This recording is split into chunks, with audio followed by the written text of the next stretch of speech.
Thanks for listening to this Arrow FM podcast shared on accessmedia.nz with the support of New Zealand On Air.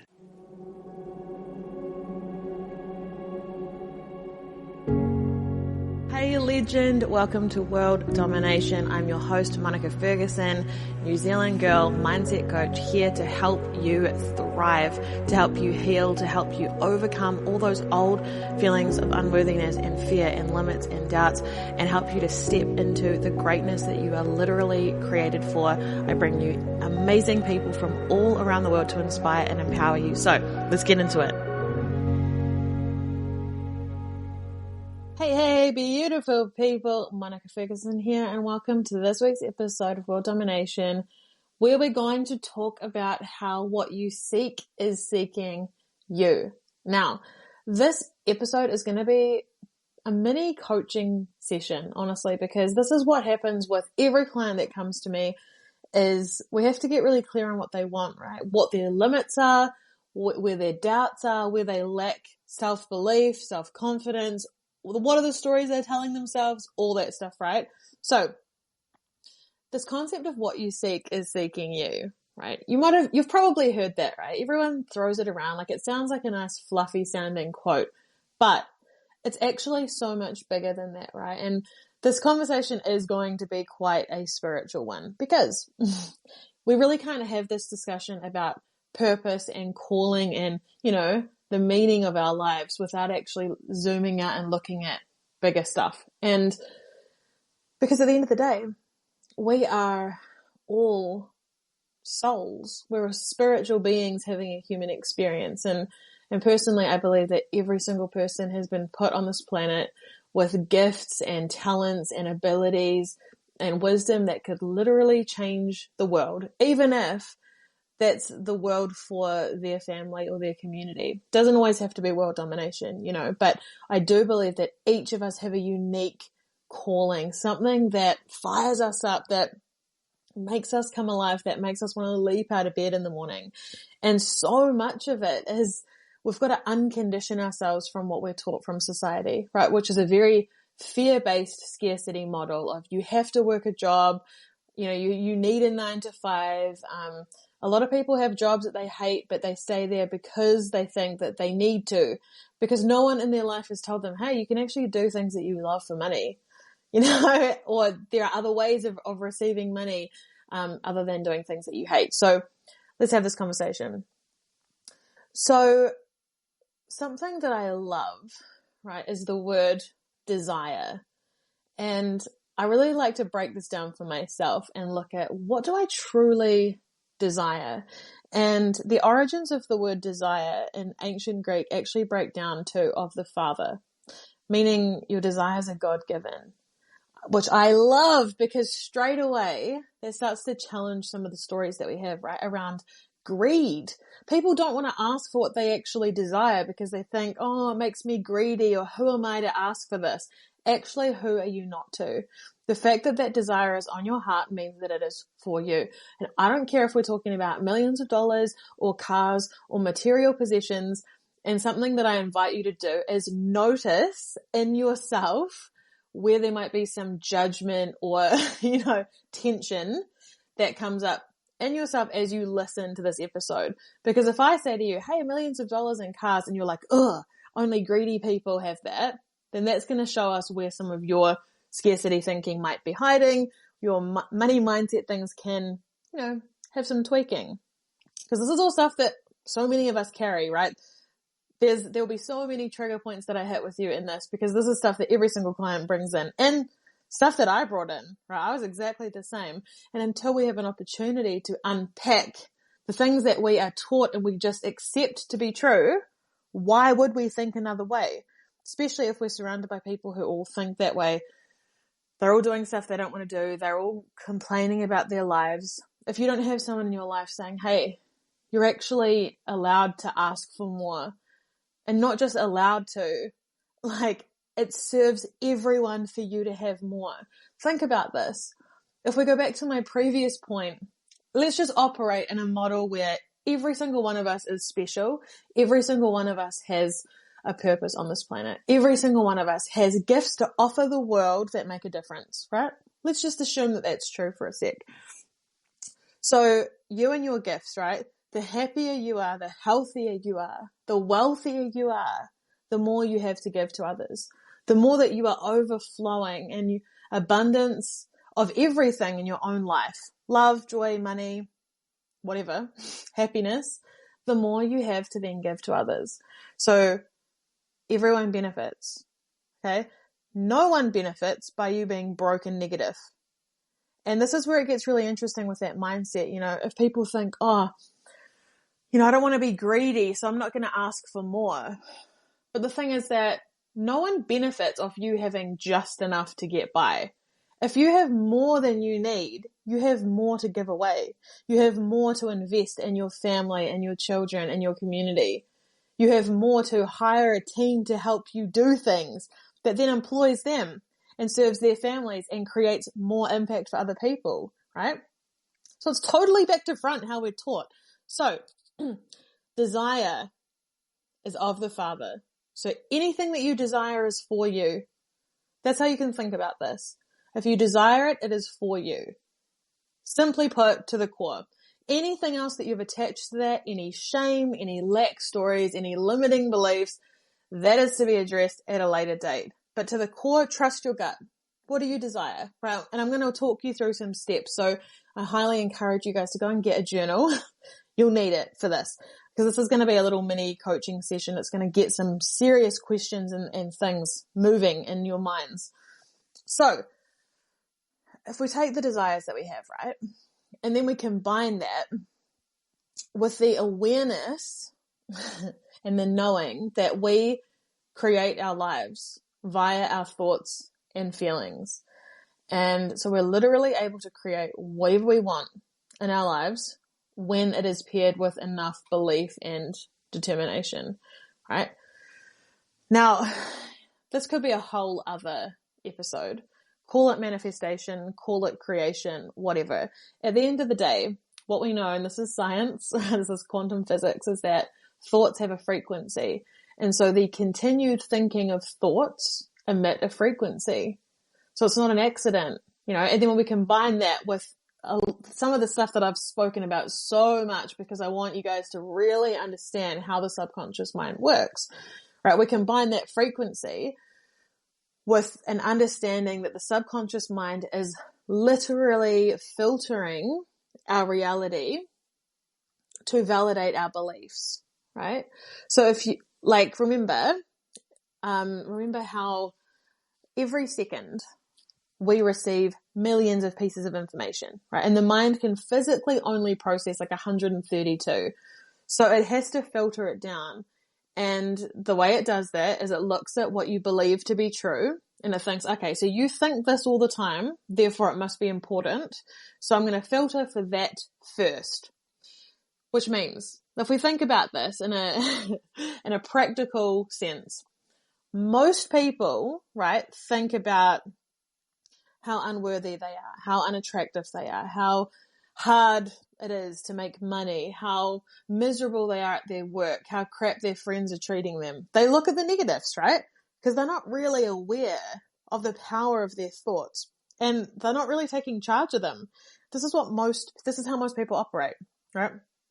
So you think a thought repeatedly becomes a belief. So let's talk about unworthiness, because this is one, or not feeling good enough, right?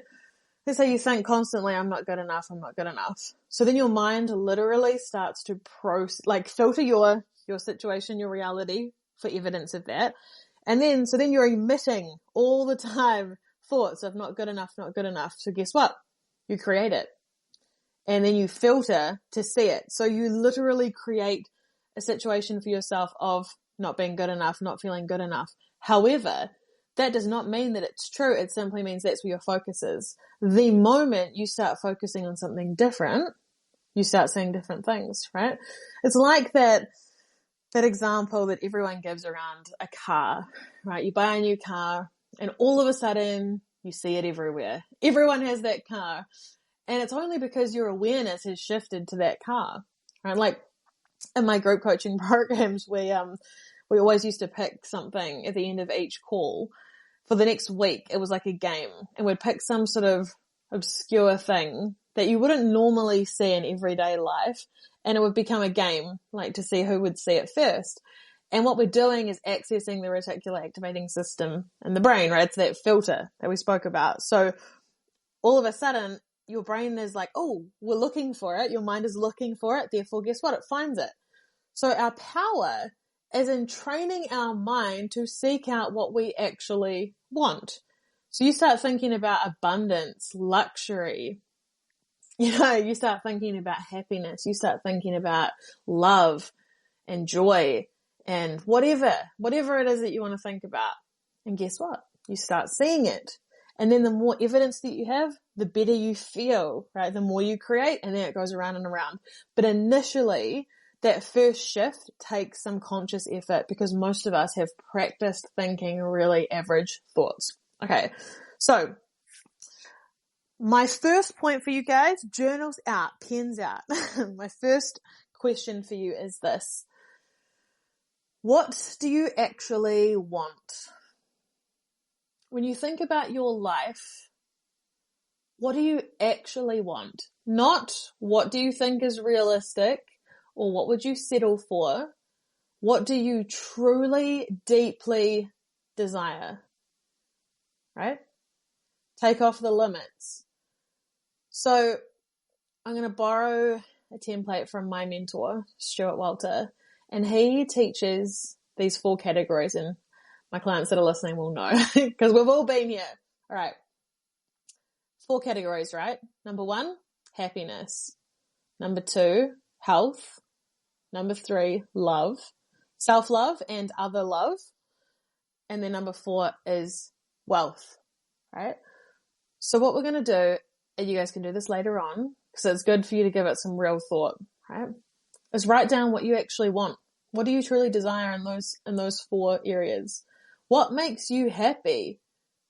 And what makes you happy? Not like a lot of people at this point write things that require validation from other people, but your happiness is your responsibility, right? So what do you actually, what brings you happiness? What brings you joy? For me, when I did this, the one that always comes up straight away is music. It's the quickest way to shift my energy. I love to sing. I love to dance. I love to listen to music. I constantly have music on, and it makes me so happy, right? Playing instruments, singing, being in a band, like doing all these things brings me so much joy. And so that's number 1 on my list. So I know that that's a priority for me to make sure that that is a part of every single day, because it puts me in a happy, abundant state, right? Which means that everything trickles down from there. It means I'm coming into my day, into my life, into my business with a full cup. Not hoping that something else is going to happen so that I don't feel crap. I'm already coming in full, and then it overflows down, right? So have a think about that. Happiness. What are the things that make you happy? And what are the things that you would like that would create a feeling of happiness for you, right? And write them down. Okay, so number 2. What do you currently believe about what's possible for you? So this is a real journaling exercise, you guys, because it requires a lot of self-awareness, and it also requires a lot of self-compassion, a lot. And that's how it has to be, because we've done the whole beating ourselves up and shaming ourselves and judging ourselves for many, many years, and we know that that does not work.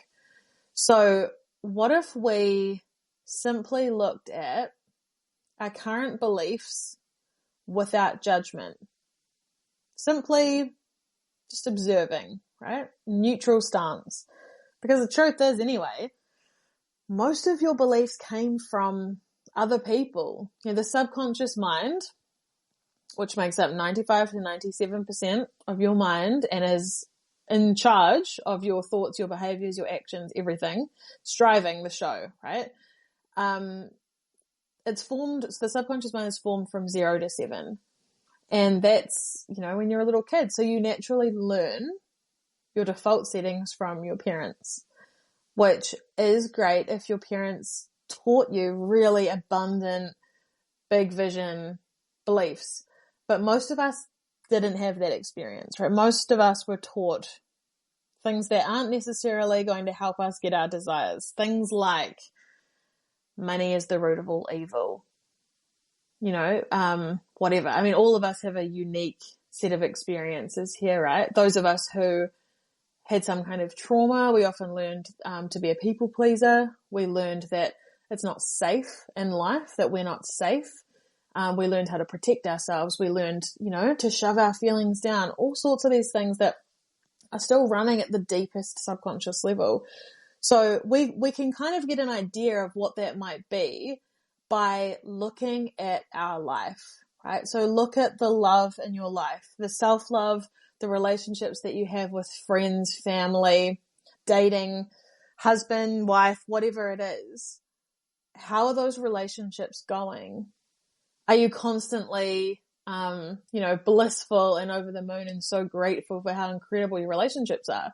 Or are you noticing patterns where people tend to bail, where you feel abandoned, you feel rejected, whatever, or it seems like it starts out well and then it crashes and burns? And these are the things that will literally change your life when you can truly be honest with yourself and sit with this. Like, I've shared so much about this in other episodes, guys. Like the relationship one was a huge one for me, where I just repeated these cycles for years because I didn't truly understand that it was coming from me. I was like, oh no, it's just the guys that I'm dating. It's like, no, it's not. I was the common denominator, right? I had at a subconscious level a fear that I was not safe with men, right? So guess what? I picked men that I wasn't safe with. Or I picked men that were so not what I would want, that there was never any risk of me ending up with them because they were never really a go, So you can think about this. Like, the subconscious mind is always looking to keep us safe and to protect us, right? And it likes the familiar. So for me, that's what I observed as a child. Therefore, I carried out that cycle of dysfunctional men until I decided consciously, what the heck? No more. I'm not doing this anymore. I'm not going to be this version of myself. I'm not tolerating any more BS from anyone. I'm ending these cycles of feeling rejected, feeling abandoned, all these old stories that I was carrying for so long, simply because they were running at the subconscious level and I really hadn't challenged them because I didn't really realize they were there, because I had so many stories going at once. And then, it fed into the other ones. So these guys would leave, or they would behave really badly, and then I would leave, and then I would feel unworthy and unlovable, and that would just reinforce that story, which meant that I didn't set my standards high and go after amazing people because I felt unworthy. So guess what? I attracted people that reinforced that belief.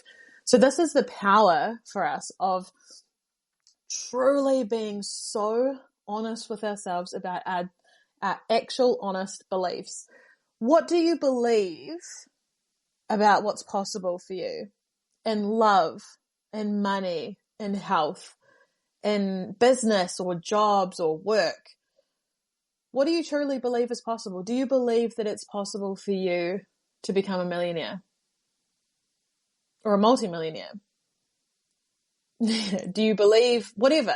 Literally, just start thinking about how this connects to your desires, right? When you're being really honest about your desires, do you actually believe that that's possible for you? And, where there's resistance or where you sort of feel like, ooh, like the squeeze, a contraction, that's amazing. That is self-awareness, baby. And that's where the growth can happen. Because once you're aware, then you can't ignore it anymore, right? That's where your power is. But as long as it's sort of running at a subconscious level, you don't know, so you can't do anything about it. So I want to reiterate, self-love, self-compassion, be gentle with yourself here. This is simply feedback for you, all right? We're done with the old stories of blaming ourselves or shaming ourselves or anything, because there's no need for that. And there's no purpose to it. And there's actually no truth in it. Think about this. At the end of the day, like, we know that the subconscious mind is always trying to protect you and keep you safe.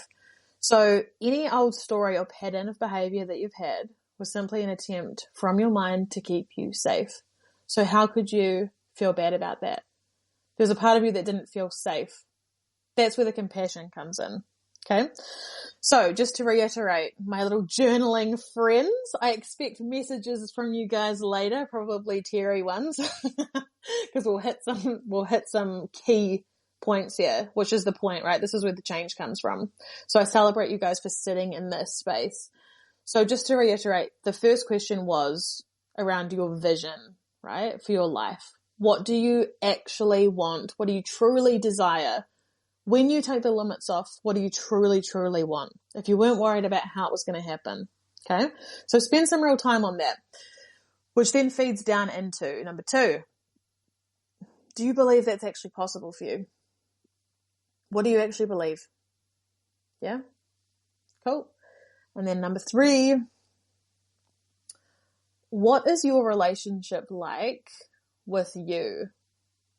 Okay. So identity is everything, right? How you identify determines what you get, because it's what you're being, right? That is your energetic blueprint. It's your state. It's like attracts like, right? So often we don't really understand what we're being, right? We think, oh, but I'm thinking thoughts about money. Okay. But are you being abundant? Are you actually in a state where you feel abundant, where you feel grateful? Or do you think about, man, I wish I had more money, and then you get pissy every time a bill comes in, or you get angry about having to spend money on stuff, or you stress out about where is the money going to come from, right? Because that's not being abundant. That's being in scarcity. And what you're being is what you create more of, right? So this is where we get to really start to take charge of our thoughts, right? Because most of us have thought this way for a long time. Okay. So when we're thinking about the identity of ourselves, we want to look at the identity overall. So if we go through those, those key 4 ideas again, your identity around happiness. Do you feel worthy of happiness? Do you feel worthy of success? And not just worthy of it. Do you feel successful? Are you being successful now? And that's not when you achieve your goal, right? But you can embody the state of feeling successful now. You can celebrate how successful you already are right now. And like attracts like. The sooner you can get into that state of being that successful feeling now, the sooner you're going to draw all the other things into you, right? Because again, your mind is literally, if it's focused on success, it's going to find it. But if it's focused on, I wish I was successful because I'm not, that's scarcity, right? So it's going to find evidence of you not being successful, which then probably make you feel like trash, and then you'll beat yourself up about it, and you'll create more of that belief, which creates more evidence of that for you, right? Isn't this cool though? Like how powerful you are to literally change your whole life by changing your perspective, literally changing your thoughts, changing your life. So identity, right? Thinking about, so happiness, success, love. Do you identify as someone who is loved, who is adored? Or do you identify as someone who is, like the old version of me, rejected, abandoned, unworthy, not good enough, right? This is important stuff. As you shift to the positive things and you start to really identify as that version of you who's loved. And you know what? That has nothing to do with anyone else. When you start loving yourself, you start speaking to yourself with love, to your body with love, to your mind with love, and you stop speaking to yourself in a negative way, which is often the default, right? It's a lot easier. Then guess what? You've trained your brain to look for more of it. So what is your relationship like with you, with your body, with love, with money, with success, with all these things?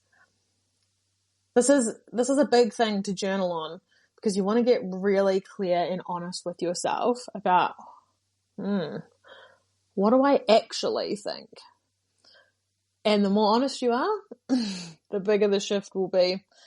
Because a lot of people here let their egos get involved at first. And they're like, oh no, I actually do love myself. But you can see that that's not true. So at a conscious level, they might think that, right? But because the subconscious is 95% of our mind, if at the deeper level what you really think is, but I'm not good enough, I'm unworthy, I'm not successful enough, I'm not skinny enough, I'm too old, whatever, that's in charge, right? So it needs to be all the way down. A lot of people are good at masking, and they have this sort of surface level, the way they present is very much like, oh no, I'm confident, I'm together, but it's not real. And unfortunately, energy doesn't lie. So you can't fool the universe, right? You've got to believe it all the way to your core, which actually is a lot better anyway, because you feel good. You're not pretending. It's just this real peaceful feeling that goes all the way to your core, this knowing state. So I encourage you to really spend some time on that, being really honest with yourself. And of course, with radical self-compassion. No judgment, no shame, no blame. Simply looking at, what is my relationship like with myself? How do I actually feel, right? And then the last question that I have for you is, and I want you to trust your gut. Trust your gut, right? This is your subconscious. Do you feel safe to be successful? If you're being honest, most of you should have said no. Now, a lot of people at this point say, hang on, I'm afraid of failure, not success. It's actually not the case. Because if you think about this, right, when you're afraid of something, what do? You run from it, right? So if we were truly afraid of failure, we would run towards success and would be super successful.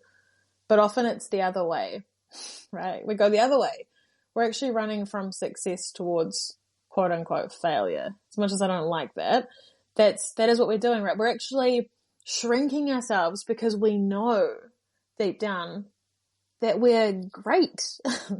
It's that beautiful poem by Marianne Williamson about our deepest fear is not that we are inadequate. It's that we're powerful beyond measure. I love that poem so much.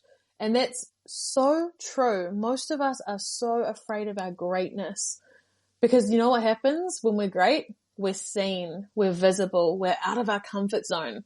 We have to unlearn a bunch of stuff. Like if you're great and you step into your power and you receive the money and you're visible and you're seen, you're open to rejection, you're open to criticism.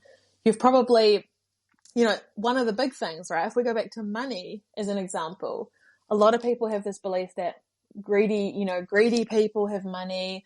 Money is the root of all evil, this kind of stuff. Money makes you a bad person, right? So at a subconscious level, we don't want to be successful because then we'd have money and money would make us a bad person. So subconsciously we sabotage ourselves. And this is what's going on all the time, which is why it's so powerful for us to be honest about, okay, how are things actually looking in my life? Like, am I actually happy with this? Or am I always struggling with money? Am I always struggling with relationships? Because there are deeper subconscious reasons at play. They have nothing to do with your value or your worth. It is simply your mind trying to protect you. And when we really step up and say, you know what? I want way more for my life. I want way more. I'm ready for more. These are the things that we work through. These are the limits that we peel back one by one and the fears that we reframe and we sit with, and we use subconscious tools to shift a lot of this stuff because you attract what you are, right? So you can't be successful with a fear of success because they don't match, right? They don't match, which is why it's so powerful to be truly honest about, okay, where am I actually at and where do I want to go? And from that point, you can move mountains. From that point where you can be with yourself, back yourself, and start moving towards those things, magic will happen. And I applaud you for your courage to do that. So, okay, you guys, that is a lot.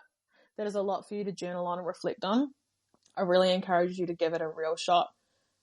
That in itself is enough to totally change your life. If you actually do that properly, that will shift everything for you. And then if you want to go deeper, message me.